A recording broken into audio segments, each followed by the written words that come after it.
আসসালামু আলাইকুম ওয়া রাহমাতুল্লাহ। বন্ধুরা সবাইকে ওয়েলকাম। আশা করি সবাই ভালো আছেন। তো বন্ধুরা, বিকাশ থেকে যদি আপনারা ভুল নাম্বারে টাকা পাঠিয়ে দেন, সেক্ষেত্রে সে টাকাটা আসলে কিভাবে আপনারা ব্যাক করবেন এবং কি সিস্টেম রয়েছে সবকিছু এই ভিডিওতে আপনাদের সাথে শেয়ার করার চেষ্টা করব। খুব সহজেই দেখা যায় কি আপনি বিকাশের ভুল নাম্বারে টাকা পাঠালে সেটা আপনি ব্যাক করতে পারবেন। তো বন্ধুরা, দুইটা সিস্টেম, বিকাশ থেকে আপনি বিকাশ নাম্বারে কিংবা নন বিকাশ নাম্বারে দুইটাতেই দেখা যায় কি টাকা সেন্ড মানি করলে টাকা চলে যাবে। তো বন্ধুরা, সেন্ড মানি করলে আপনার নন বিকাশ নাম্বারে যদি টাকা পাঠান সেটা কিভাবে ব্যাক করবেন এবং বিকাশ নাম্বারে যদি সরাসরি যেটাতে রেজিস্ট্রেশন করা রয়েছে সেটাতে টাকা পাঠালে কিভাবে সেটা ব্যাক করবেন, দুইটা অবশ্যই আমি দেখাবো। দেখুন বন্ধুরা, এখানে সেন্ড মানি এখানে ট্যাপ করে দিলাম। সেন্ড মানি এখানে ট্যাপ করার পরে আমরা এখান থেকে একটা নাম্বারে টাকা পাঠিয়ে দিব। দেখুন নাম্বারটা দিয়েছি। এবারে এখানে কি করব, আমরা 100 টাকা অ্যামাউন্ট দিয়ে দিব। দেওয়ার পরে এই যে এগিয়ে জানা ট্যাপ করে দিলাম। এগিয়ে জানা ট্যাপ করার পরে এখান থেকে পিন নাম্বারটা দিতে হবে। আমি পিন নাম্বারটা দিয়ে নিচ্ছি।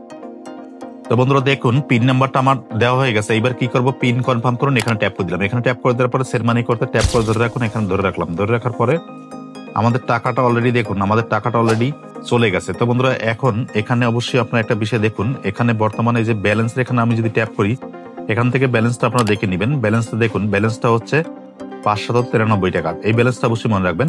তো এখন বন্ধুরা, আমি যে নাম্বারটাতে টাকা পাঠাচ্ছি এটা হচ্ছে একটা নন বিকাশ নাম্বার। এখন আমি এখান থেকে বেরিয়ে আসলাম। বেরিয়ে আসার পরে অবশ্যই 100 টাকা পাঠিয়েছি। দেখুন এখানে যদি আপনাদেরকে দেখানোর একটু চেষ্টা করি, দেখুন এখানে যে রয়েছে, এখানে দেখুন 100 টাকা আমার ওই নাম্বার থেকে এটাতে চলে আসছে। এখন বন্ধুরা, এটা কিভাবে ব্যাক করব, সেটা ব্যাক করার জন্য পুনরায় আমাদের বিকাশ অ্যাপস চলে আসতে হবে। বিকাশ অ্যাপস চলে আসলাম। আসার পরে দেখুন এখানে সেন্ড মানি যে লেখা রয়েছে এখানে ট্যাপ করতে হবে। এখানে আমি ট্যাপ করে দিলাম। এখানে ট্যাপ করার পরে দেখুন এখানে লেখা রয়েছে নন বিকাশ। এই নন বিকাশে এখানে আপনারা ট্যাপ করবেন। এখানে ট্যাপ করার পরে তারপরে কি করবেন, এখানে দেখুন এই যে লেখা রয়েছে বাতিল, বাতিল এখানে ট্যাপ করবেন। বাতিল এখানে ট্যাপ করার পরে হাতে ট্যাপ করে দিবেন। হাতে ট্যাপ করে দিলাম। হাতে ট্যাপ করার পরে বন্ধুরা, আমাদের বিকাশের যে টাকাটা রয়েছে সে টাকাটা আমাদের বিকাশ অ্যাকাউন্টে ব্যাক হয়ে গেছে, এখন চলে আসছে। দেখুন এখানে ব্যালেন্স দেখাবো। এখানে ব্যালেন্সের এখানে ট্যাপ করে দিলাম, তখন ছিল 593 টাকা, এখন কত 693 টাকা। 100 টাকা ব্যাক চলে আসছে। তো বন্ধুরা, এখন কথা হচ্ছে যদি আপনার বিকাশ করা কোনো একটা নাম্বারে টাকা চলে যায় সেক্ষেত্রে আপনি সেই টাকাটা কিভাবে ব্যাক করবেন। দেখুন বন্ধুরা, আপনি সর্বপ্রথম যেটা করবেন, যদি একটা আপনার যে নাম্বারে বিকাশ করা রয়েছে সে নাম্বারে যদি আপনার মনে করেন 1000 কিংবা 5000 টাকা চলে যায়, সর্বপ্রথম কাজ হচ্ছে আপনি সেই নাম্বারে কল দিবেন না।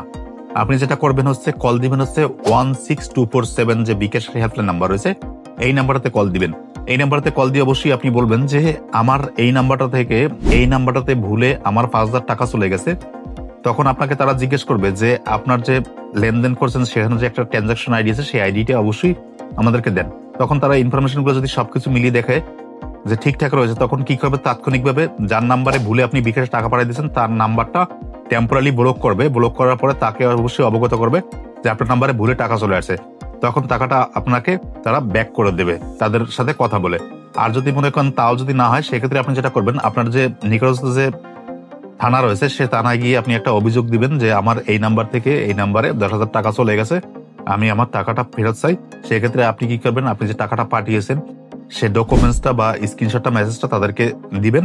দেওয়ার পর তারা আপনাকে টাকাটা আইনগত ব্যবস্থা নিয়ে টাকাটা ব্যাক করে দেবে। তো বন্ধুরা, আশা করি আপনারা বুঝতে পেরেছেন যে কিভাবে আপনারা বিকাশে ভুল নাম্বারে টাকা গেলে সেটা ব্যাক করতে পারবেন বা রিফান্ড করতে পারবেন। তো বন্ধুরা, যদি ভিডিও ভালো লাগে সেক্ষেত্রে অবশ্যই আপনাদের প্রত্যেকের কাছে রিকোয়েস্ট থাকবে ভিডিওটা অবশ্যই শেয়ার করে দিবেন, অন্যকে জানার সুযোগ করে দিবেন। সবাই ভালো থাকবেন, সুস্থ থাকবেন। আল্লাহ হাফেজ।